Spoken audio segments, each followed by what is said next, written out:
This is Red Off on the Red Entertainment Blog coming at you with another edition of Movie Reviews and Observations number 233. So, I watched Housekeeping for a Beginner, and this is a movie that I had started before, but by looking at this cover, you're thinking to yourself, and the back, you're like, it's probably in English. Nope. I don't know what language it was in. I don't know if it was in European, I don't know, Middle Eastern, but it was definitely no option for subtitle. For dubbed option. So there was subtitle.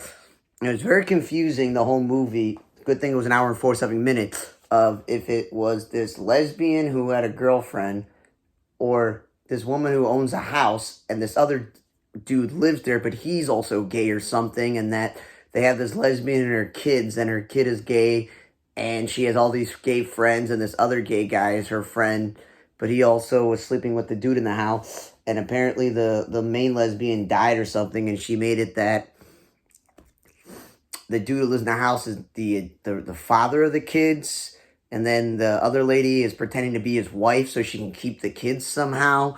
And that's why I call it housekeeping, I guess, for beginners, because it was all these people that didn't have experience raising kids or really wanted to raise kids, and they were like a community with each other. But again, very confusing, and you get to read subtitles, so not a good movie. Then I watched the movie American Fiction, and it seemed like it would be a funny movie because it got famous people like Sterling K. Brown, Issa Rae, Tracy Ellis Ross, and Jeffrey Wright, the main character. But it's almost 2 hours long. And he's this acclaimed journalist to the failure in the family because he lives away from them in LA, I think. And he goes to Boston for a conference. He gets in trouble with his class because apparently a non-black person kept arguing with him because they were reading a material that had the N-word in it, and he's just comfortably saying it. And this student was like this white woman, I think, with dyed hair. She's like, I'm not comfortable saying the N-word repeatedly, and they got into an argument. And the school goes, I'm sorry, but maybe you should take some time away and stuff like that. And John Ortiz, I think, is the guy that is his agent in the movie. Eric Alexander's in this movie. Leslie Uggams is the mother. Adam Brody's one of these white guys in the movie. But so he goes to Boston early. He gets to meet with his sister, and she's like worried about the mother, and they're worried about the mother's degenerative issues mentally.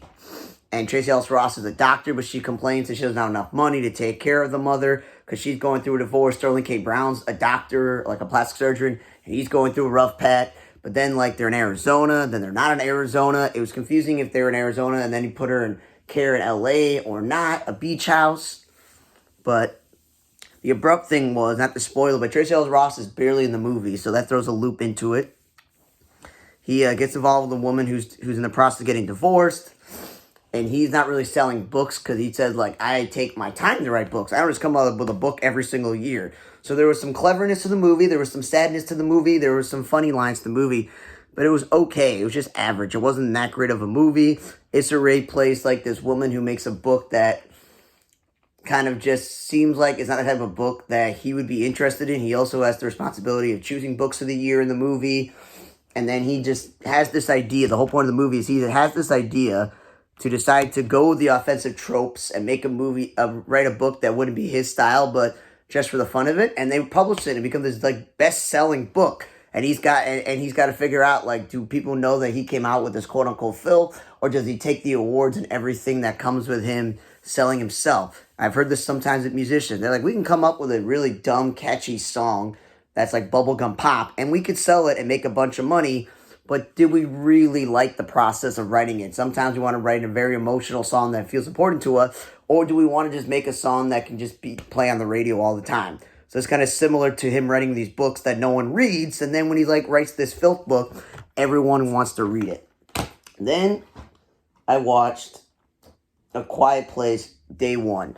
And if you've seen The Quiet Place, there's a movie with John Krasinski, I think, and his wife Emily Blunt and their kids, where the whole world is like an apocalyptic thing with aliens, and they attack when they hear sound. You know the whole premise. And you got to use sign language or barely speak, and everyone's living. So this is the side. Let's start with the beginning. And like most horror films, it was not that long. They took the woman from Lupita Nyong'o from the Marvel movie, and they took Joseph Quinn, and Djimon Hounsou is also in this movie. He has been in a lot of movies. They said that Alex Wolff was in this, and I'm like, wait, since when was he in this movie? I don't remember seeing him in this movie. Maybe I missed it for a bit, but maybe. Like, I'm watching this movie, and it was all about this old place, this old people place, where these people are,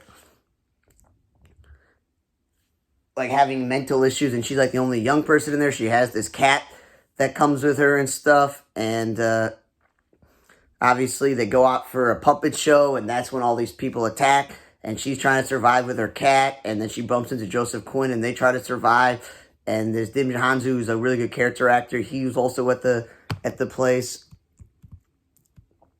and apparently Alex Wolff is the nurse, but I guess I wasn't paying attention to the movie to really pay attention, but I'm guessing that it was, because obviously maybe it was dark, the scenes, or maybe it was special effects, but it didn't look like Alex Wolff. But I'm nice to see the guy from Nick His Brothers Band is in big-time movie franchises nowadays, and that's good for him. So, but overall, it was like interesting prequel to show how the aliens got here, how people try to survive, and yeah, even though it was like wasn't romantic, the two of them were just trying to survive with each other, and it wasn't bad. And of course, the cat in the movie was cute, but my real question is, how did the cat just stand still with Frodo the cat? Like, how would he,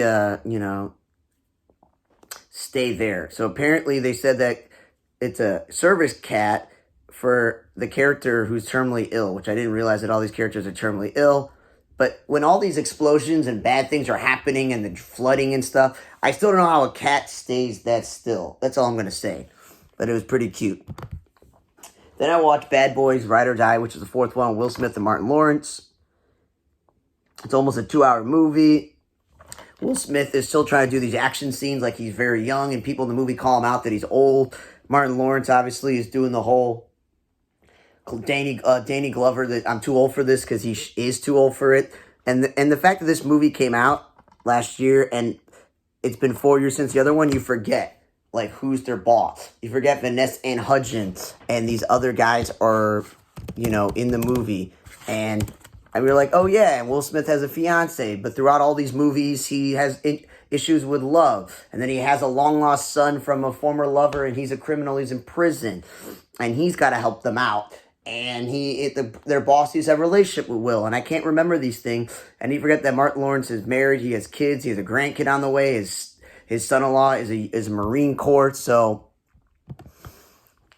yeah, like Alexander Ludwig, I forgot he was in this movie. I forgot that Rhea Seehorn from Franklin and Bash, and of course Better Call Saul, is a U.S. Marshal, and her daughter's an important part of the movie, and her father was the captain who died. And that Ian Gruffield from is a Fantastic Four. He's this politician and stuff like that in the movie. So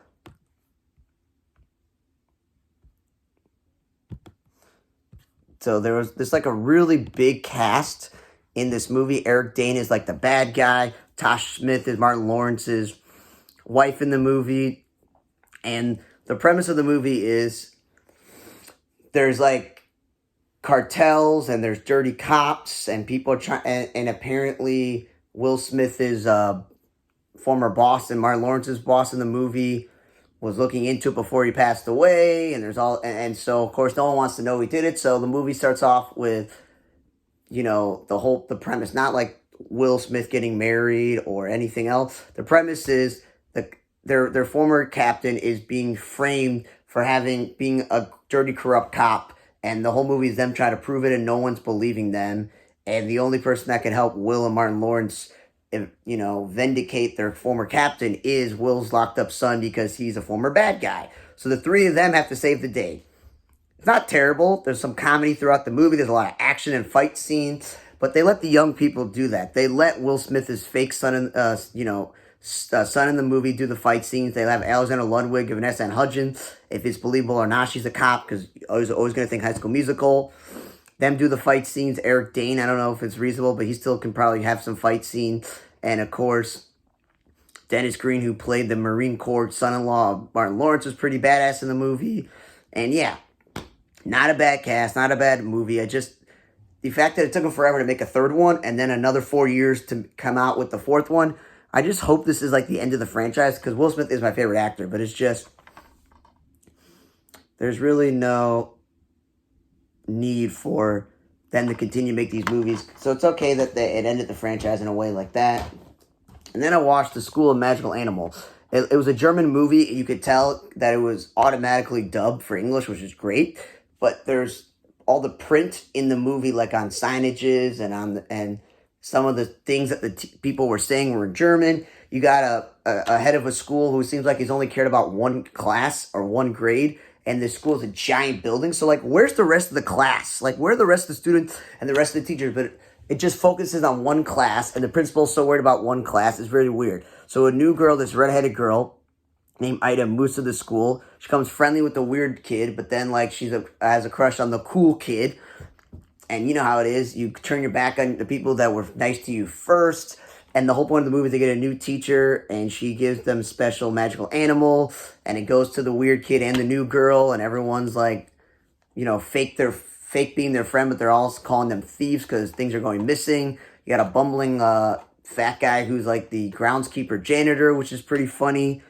And yeah, catchy, typical children's musicals, like High School Musical is the same, but like, just singing and dancing in the movie, they just jump out and do, barely 90 minutes. Magical animals in the movie, so a little bit of magic school bus with the weird teacher with the curly hair and things like that.